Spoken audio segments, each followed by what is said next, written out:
Se os irmãos puderem botar aí o slide, por favor.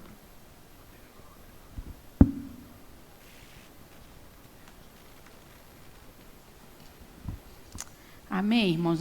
Eu vou tentar, então, resumir as lições 3 e 4. E eu não sou assim muito tecnológica, né? Então eu tive que pegar a lição 3, o slide, e depois a 4. Então o irmão vai me ajudar lá para a gente passar. Esse slide já vem da sede, né? Então vamos tentar resumir aí. Amém? Queria agradecer ao pastor Tuninho, o pastor Anderson, pela oportunidade. Que seja o Senhor, né, a abrir a nossa mente, que seja o Senhor a nos ensinar e que nós possamos guardar a palavra e praticar, que é o mais importante. Amém? Então, a lição 3 é sobre o Messias e a plenitude dos tempos.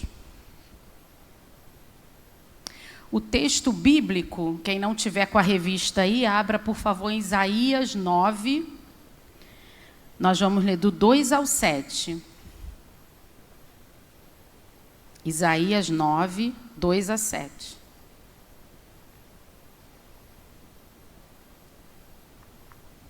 Amém? Versículo 2, diz assim: o povo que andava em trevas viu uma grande luz, e sobre os que habitavam na região da sombra da morte resplandeceu a luz. Tu multiplicaste este povo e a alegria lhe aumentaste.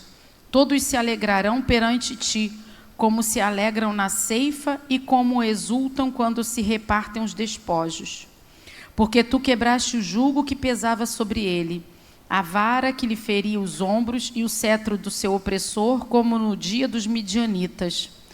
Porque toda a armadura deles que pelejavam com ruído e as vestes que rolavam no sangue serão queimadas, servirão de pasto ao fogo. 6.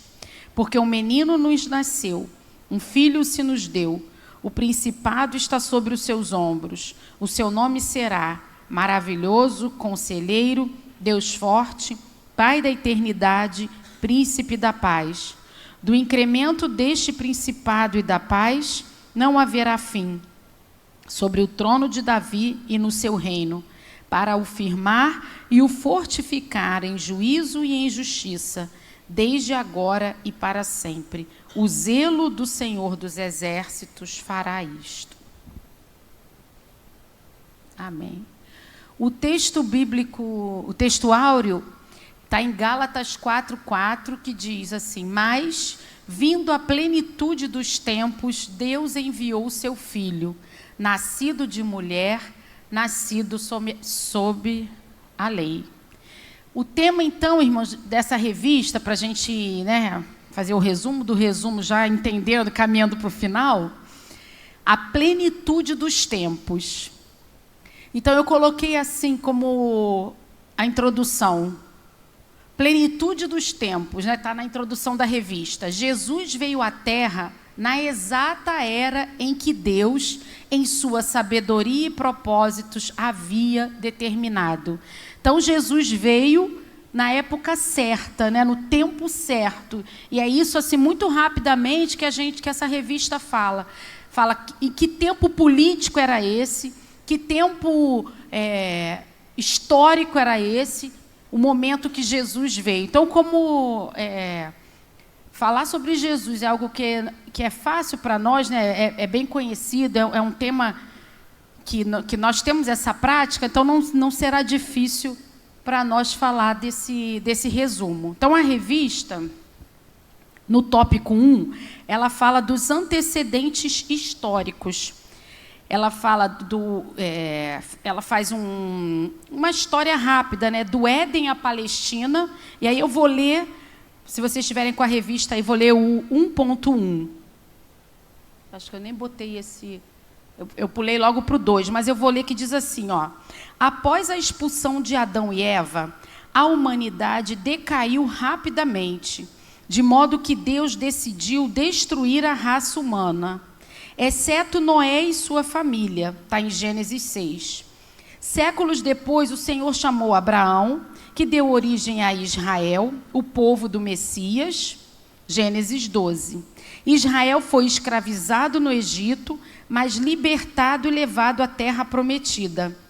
Israel viveu uma teocracia sob os juízes e depois adotou a monarquia, dividindo-se em Reino do Norte e Reino do Sul. O norte foi levado cativo pela Síria em 722 a.C. e o sul pela Babilônia em 586 a.C.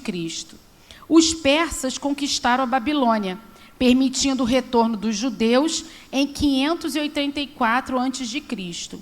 Sob os gregos e depois os romanos, a Palestina foi dominada por vários impérios até a independência breve dos macabeus. Aí isso aí foi um breve histórico desde o início até, né, chegar na divisão dos reinos e depois nos tempos de Jesus. Então, a Palestina nos tempos de Jesus é o item 1.2. E eu coloquei assim, ó, foi o Império Romano, era o Império Romano que dominava a Palestina antes do nascimento de Jesus. O ministério de Jesus se desenvolveu nos arredores do Mar da Galileia, Judeia, Jerusalém e além do Jordão. Então, foi na época do Império Romano, isso eu também até não sabia, irmãos, por isso que a EDP, né, é uma escola de aprendizado diário para nós, porque às vezes a gente, Jesus é um tema que a gente já conhece, mas eu mesmo não sabia, está aqui na revista, que foi o Império Romano que deu o nome de Palestina. Então, foi lá na época do Império Romano que aquela região onde Jesus andou foi chamada de Palestina. Aí eu peguei assim um mapa que deu para pegar na internet, mostrando ali, o primeiro mapa mostra o tempo de Jesus, os lugares que Jesus andou, né, que a gente conhece biblicamente. Nunca fomos lá, eu não fui, mas a gente ouve falar Samaria, Galileia, Judeia, Jerusalém, Decápolis, e ali é o Mar Morto, o Rio Jordão e o Mar da Galileia. E aí o mapa do lado é mostrando hoje.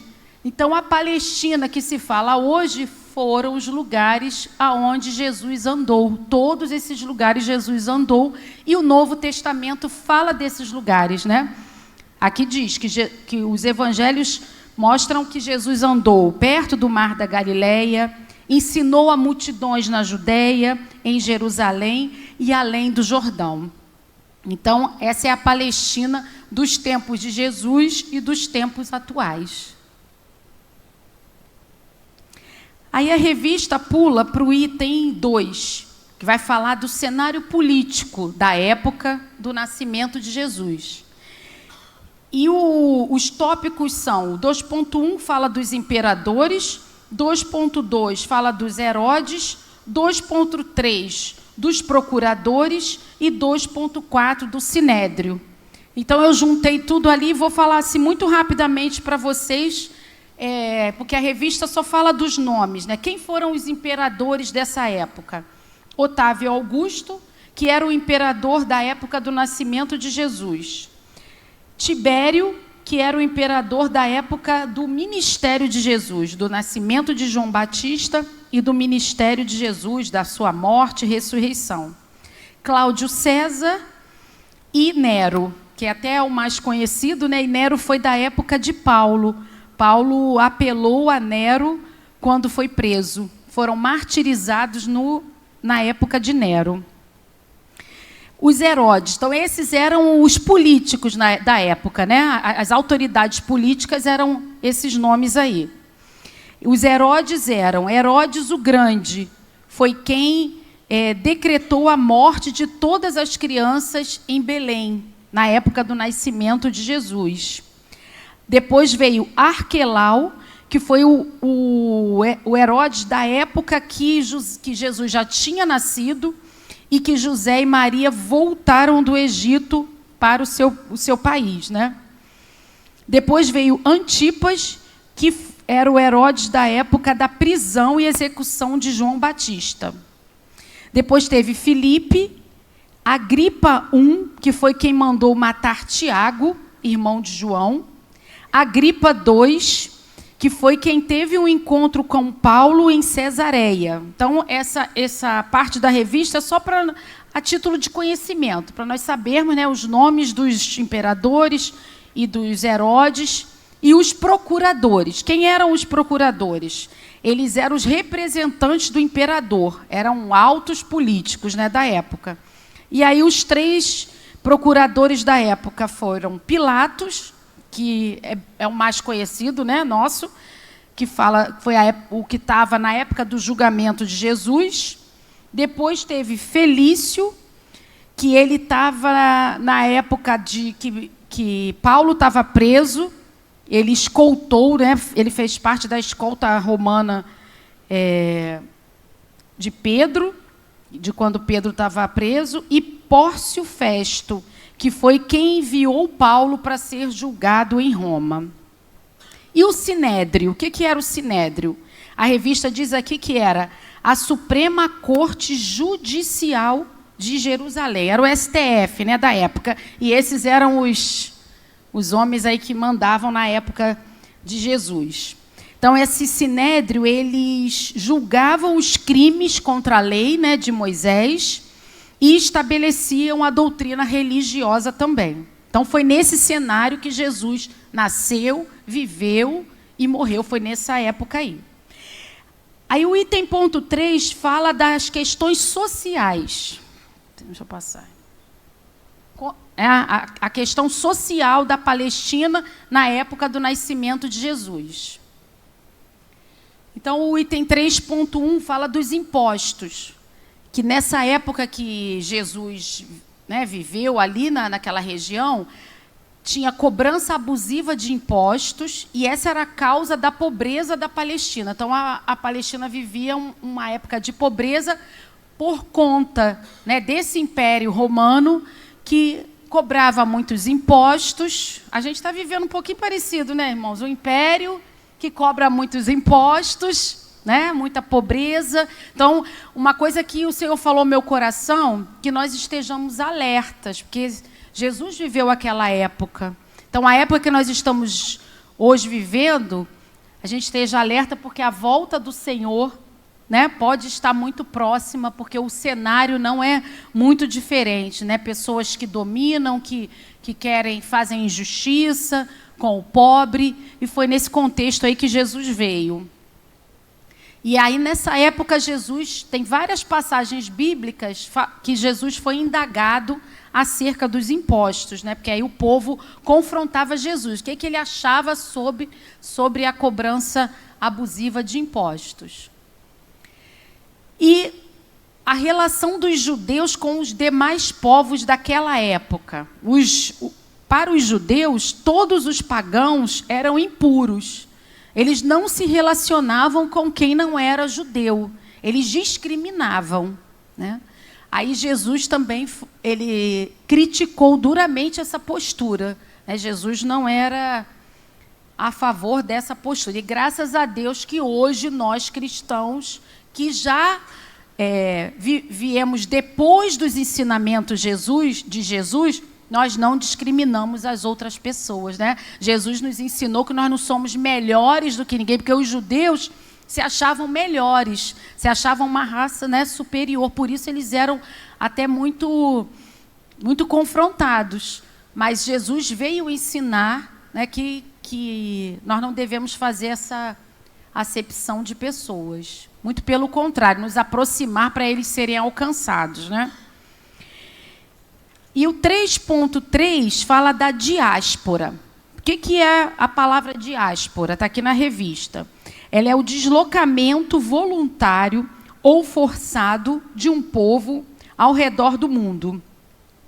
E esse fenômeno, né, que aconteceu logo depois antes de Jesus nascer e até depois que Jesus nasceu, esse fenômeno teve um papel importantíssimo para o povo judeu, porque o povo judeu se espalhou, né? O povo foi perseguido, se espalhou, mas havia um propósito. Tudo é o que está no início lá da revista. Tudo tinha um tempo determinado. Então, a revista aqui diz o seguinte, que o espalhamento do povo da aliança preparou o cenário para o advento do Messias, pois criou comunidades judaicas em várias regiões, facilitando a disseminação inicial do cristianismo e permitindo que a mensagem de Jesus Cristo alcançasse um público mais amplo e diversificado. Então, quando Jesus veio, o povo já estava disperso, já estava espalhado em vários cantos da terra. Não foi à toa, nada acontece à toa. Foi propósito do Senhor, para quando Jesus viesse e o evangelho fosse pregado, ele seria espalhado pelos 4 cantos da terra. E aí nós fomos alcançados, né, irmãos, por essa graça, por esse favor, e outros ainda serão alcançados através do nosso testemunho. Perdão. Aí o próximo ponto 4 é a religiosidade dos judeus nos dias do Messias. Então, a revista falou, né, da questão política, da questão social, e agora fala da questão religiosa. Como era a religião no tempo de Jesus. Então, aí a revista fala do 4.1, que é o templo, 4.2, a sinagoga, 4.3, a classe sacerdotal, 4.4, os escribas, e aí depois no próximo slide eu falo do 4.5. Que aí eu juntei todos esses itens num slide só. O templo nós não precisamos falar muito, né, irmãos? Era o local que eles consideravam a casa de Deus, era onde eles se reuniam, né, era o lugar da prática religiosa. A sinagoga surgiu quando o povo não podia acessar o templo, então eles iam para as sinagogas, né, na época que eles não podiam ir ao templo. Depois que o templo de Salomão foi destruído, eles se reuniam na sinagoga. A classe sacerdotal, nós também conhecemos, isso a gente vê quando a gente lê a Bíblia, né, que era o sacerdote, o sumo sacerdote e os levitas. Essa era a classe sacerdotal. Então, a gente vê hoje a importância dos levitas, dos adoradores. Naquele tempo, eles eram vistos como sacerdotes, porque estar diante do altar do Senhor não é algo simples, né? Eles foram separados pelo Senhor por essa classe aí, sacerdotal. E os escribas, quem eram os escribas?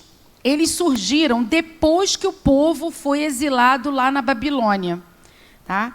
Eles eram responsáveis por copiar e interpretar a lei. Também eram conhecidos como doutores e mestres da lei. Eram os escribas. Eles tinham muito prestígio com o povo. Era diferente dos imperadores, né, dos Herodes, dos procuradores. Esses não. Os escribas eram muito conceituados com o povo. Porém, muitos deles se opuseram ao ministério de Jesus, né? Eles confrontavam algumas coisas que Jesus falava. E aí, esse outro item são os partidos religiosos, que é o 4.5. Então, você vê que tinha toda a estrutura política, né, irmãos? Tinha os que mandavam e tinham os partidos políticos também. Porque eles estavam buscando nessa época liberdade política e autodeterminação nacional. Então, eles estavam tentando ajustar a religião judaica, que a religião judaica fosse aceita, né, fosse imposta ali naquele lugar. Então, ali tinha, nessa época, os saduceus, os fariseus, os zelotes e os herodianos. Aí eu vou ler aqui rapidamente o que significavam cada um deles, tá? Não sei se está aí na revista de vocês. Quem eram os saduceus? Eles interpretavam a lei de forma literal e eles só aceitavam o Pentateuco, tá? Os fariseus, eles eram de uma seita de judeus e praticantes da Torá, mas foram grandes opositores de Cristo. Os zelotes faziam parte de um movimento político nacionalista que se opunha ao governo de Roma. Então, eles eram opositores a Roma. Se recusavam terminantemente a pagar os impostos. E os herodianos, eles eram chamados assim porque eles eram do partido de Herodes. Eram os funcionários, né, que ganhavam lá, recebiam o salário de Herodes. Então, eles eram os herodianos. Eles eram assalariados. Eles estavam em contato direto com os saduceus, eles tinham contato direto com os saduceus e, por causa disso, eles tinham antipatia do povo, né, que é aqueles que deveriam também cobrar os impostos, então eles não eram muito aceitos pelo povo. E aí, irmãos, uma rápida conclusão, eu não sei se eu fui rápida demais, se vocês conseguiram entender, mas é que a revista, se você for olhar, ela é muito explicativa disso mesmo. Tá? Então, a conclusão da revista diz o seguinte, que a rápida disseminação do Evangelho se deu por 3 fatores. Tá? E aí, tá na conclusão, eu vou ler para vocês. Pela Pax Romana, pela unidade da língua grega e pelo desenvolvimento da filosofia grega. O que foi a Pax Romana? Foi algo lá que o Império Romano instituiu, que promoveu a paz e a segurança, permitindo o livre trânsito e a convivência pacífica entre as nações. Então, as pessoas podiam transitar, porque tudo era dominado pelo Império Romano, então as pessoas podiam transitar livremente de um lugar para o outro, podiam conviver pacificamente. Então, isso facilitou que o Evangelho fosse, né, levado para várias nações. Outra coisa que facilitou foi a língua era uma só, a unidade da língua grega. Então, várias pessoas estudavam e falavam essa língua. Isso facilitou a comunicação global, possibilitando que a mensagem fosse compreendida por diversos povos. E é o terceiro fator, desenvolvimento da filosofia grega. Estimulou a reflexão sobre questões existenciais, preparando intelectualmente as pessoas para receberem o Evangelho de Cristo. Então, nós podemos concluir que hoje ainda nós vivemos isso. Graças a Deus, a nossa nação é uma nação que tem liberdade, né, de ir a lugares e de falar do Evangelho. Graças a Deus por isso, né? Temos também uma facilidade da língua, porque hoje, se você só fala o português, tem o Google que traduz tudo para você, está tudo muito fácil. Tem a internet que facilita, né? Então a comunicação é muito fácil hoje. E a filosofia, né? Que na época era a filosofia grega, mas hoje, quantas oportunidades a gente tem, quantas coisas tem na internet, quantos estudos sobre você refletir as questões existenciais. Então, as pessoas estão muito buscando quem eu sou, de onde eu vim, para onde eu vou. Então, quando a pessoa ela faz muitos questionamentos, no fundo, ela vai encontrar Jesus. Não sei se vocês, mas devem ter visto, quantos testemunhos nós já vimos de ateus, que eles são tão questionadores, que aí eles vão lá e encontram Jesus, de tanto eles procurarem a verdade, né? Então, esses foram, na época, os facilitadores para a propagação do Evangelho, e hoje não está sendo diferente. Então, que nós possamos utilizar essas oportunidades, essa facilidade que nós temos para continuar a propagação do Evangelho. Amém? E agora a gente vai passar para a lição 4, que eu acho que o irmão tem que botar lá, por favor. A lição 4 é o mistério da encarnação de Cristo. Vocês estão com a revista aí? Se não tiver, o texto é Mateus 1, 18 ao 23. Mateus 1, 18 a 23. E aí essa aula também é fácil da gente entender, porque fala de Cristo que se fez homem, né? Por que Jesus veio em forma humana? né? Encarnação de Cristo. Mateus 1, 18 a 23. Irmão, vamos, como eu já acho que corri já bastante com uma aula, vamos ler juntos o texto para poder... Eu vou ler um e os irmãos leem o outro, amém? Mateus 1, 18 ao 23. 18 diz assim: Ora, o nascimento de Jesus Cristo foi assim. Estando Maria, sua mãe, desposada com Jesus, antes de se ajuntarem, achou-se ter concebido do Espírito Santo. Podem ler o 19.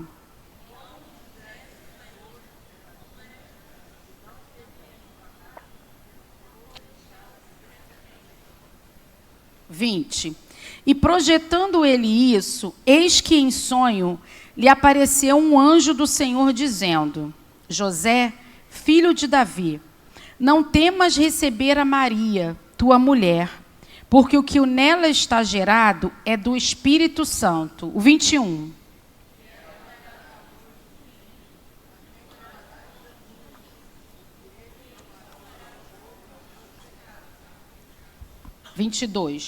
Tudo isso aconteceu para que se cumprisse o que foi dito da parte do Senhor pelo profeta que diz, vamos ler juntos: Eis que a virgem conceberá e dará à luz um filho, e ele será chamado pelo nome de Emanuel.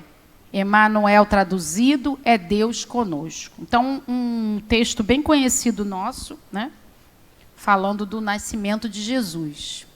O texto áureo está em 1 João 4,3, que diz assim: Nisto conhecereis o Espírito de Deus. Todo o espírito que confessa que Jesus Cristo veio em carne é de Deus. 1 João 4,3. Introdução. A introdução, né, o item, antes do item 1, diz assim, né, que é também um resumo do que é essa aula. As duas naturezas de Cristo, divina e humana, são os temas desta lição. O Filho de Deus se esvaziou da sua glória, tomou a forma humana para a redenção do ser humano. Então, esse é o objetivo dessa aula. A doutrina da encarnação é o item ponto 1. Aqui diz assim: a doutrina da encarnação ocupa um lugar central nas Escrituras, pois afirma a realidade de Deus ter enviado seu único Filho ao mundo para nascer, viver e morrer como homem e pelo homem. Jesus não apenas veio em carne, mas também morreu em carne. Então, esse é o tema central da Bíblia. O item ponto 1, eu pulei o 1, que já está essa explicação aí, é a do item ponto 1.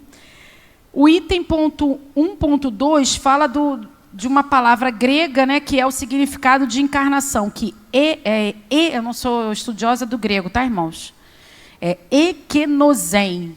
Esse é o significado de esvaziar-se, né? Então, Jesus esvaziou-se da sua glória para vir ao mundo como homem. E aí, eu já coloquei aqui o 1.3. O que nós já conhecemos, nós lemos o texto, que é o texto bíblico que nós lemos, o nascimento virginal de Cristo, nasceu de uma virgem, né? Está lá no texto, Mateus 1, 23, que faz referência a Isaías 7,14, que aí eu queria que os irmãos abrissem comigo. Isaías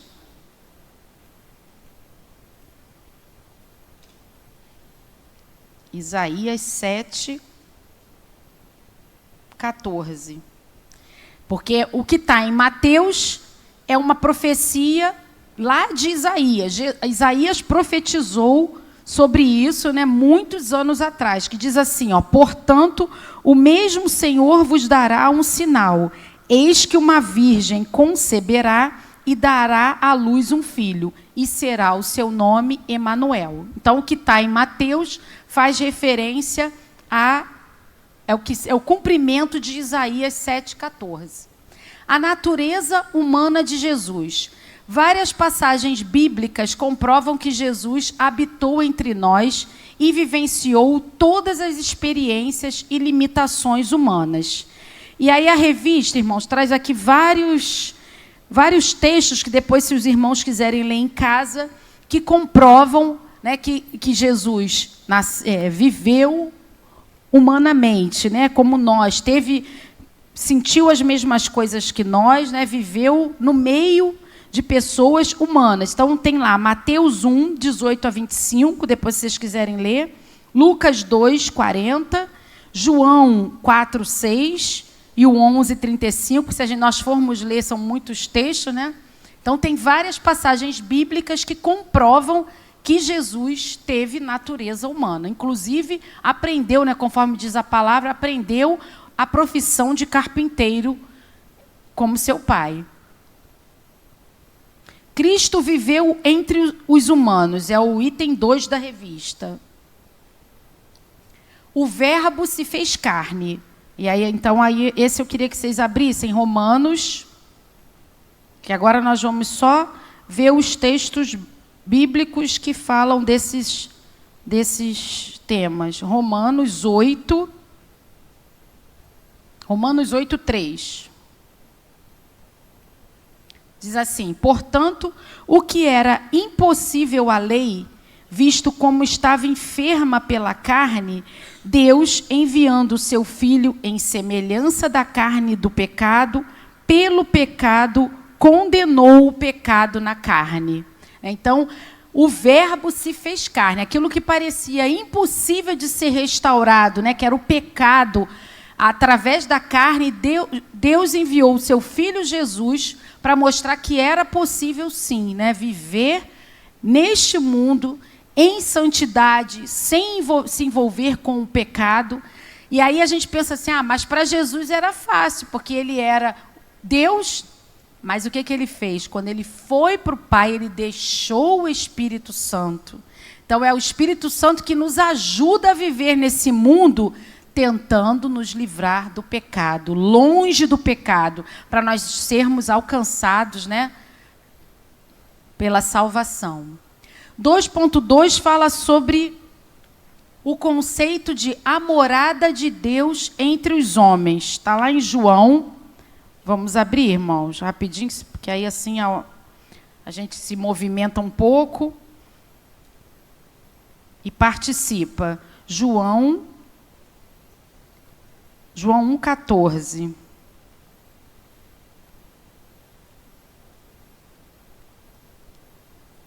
Que é um texto bem conhecido nosso. O verbo se fez carne e habitou entre nós, e vimos a sua glória, como a glória do unigênito do Pai, cheio de graça e de verdade. Então, Deus habitou entre nós, porque Jesus, que era Deus, se fez carne. Então, esse é um versículo que comprova isso.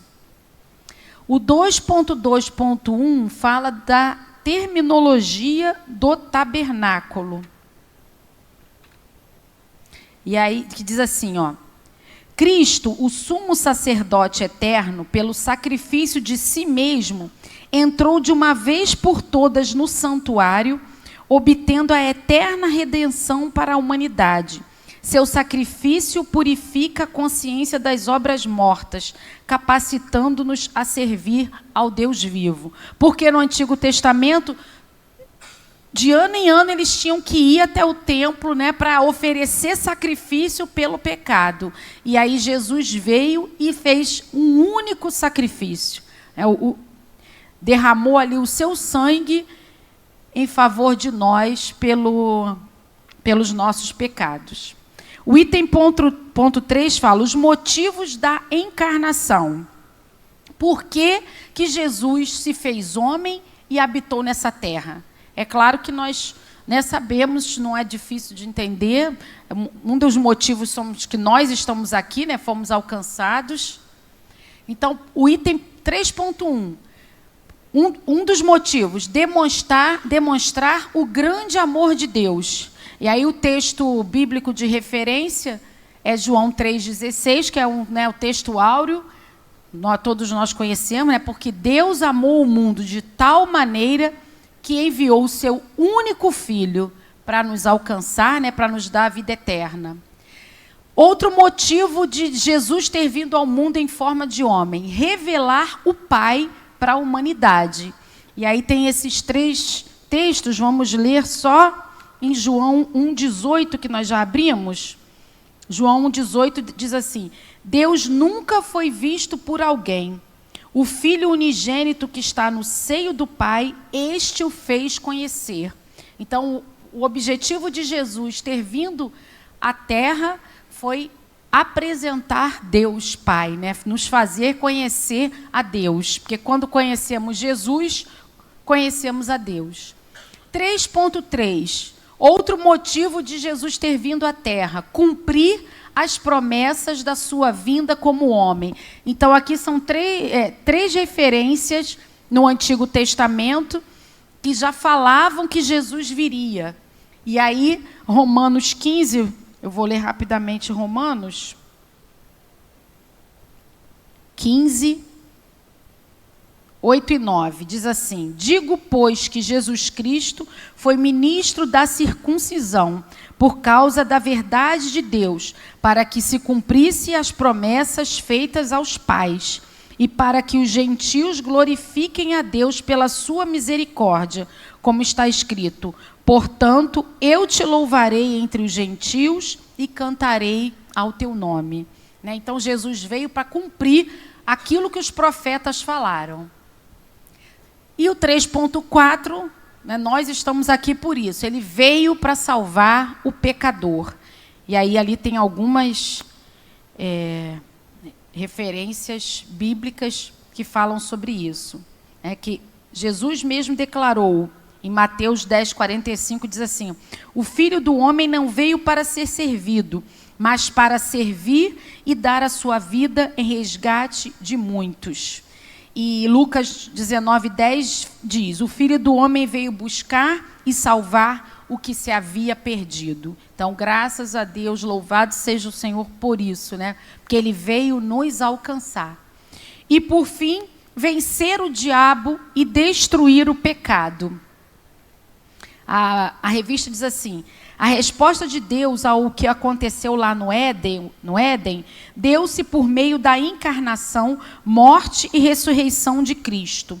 Pela encarnação, a obra do diabo foi desfeita, como declarou o apóstolo João, em 1 João 3,8.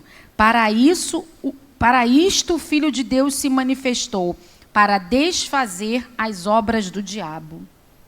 Amém, irmãos? Vamos dar um glória a Deus por isso, né? Porque nós fomos alcançados e o Senhor veio para desfazer as obras do diabo e destruir o pecado. Então, a conclusão dessa aula e da revista diz assim: sem a encarnação, o plano divino de redenção seria incompreensível e inatingível. A vinda de Cristo ao mundo como homem permitiu que ele experimentasse plenamente nossa humanidade e, assim, compreendesse nossas lutas e tentações. Ao encarnar, o Filho revelou a glória do Pai, demonstrando seu amor perene e providência para com todos. Sua morte e ressurreição como homem possibilitaram a reconciliação entre o Criador e a criatura, abrindo caminho para a salvação eterna. Amém, irmãos? Essa foi a aula. Deus abençoe, que possamos guardar, né, a importância que Jesus tem nas nossas vidas e que nós possamos, irmão, dar continuidade para que mais vidas sejam alcançadas pelo Senhor. Amém?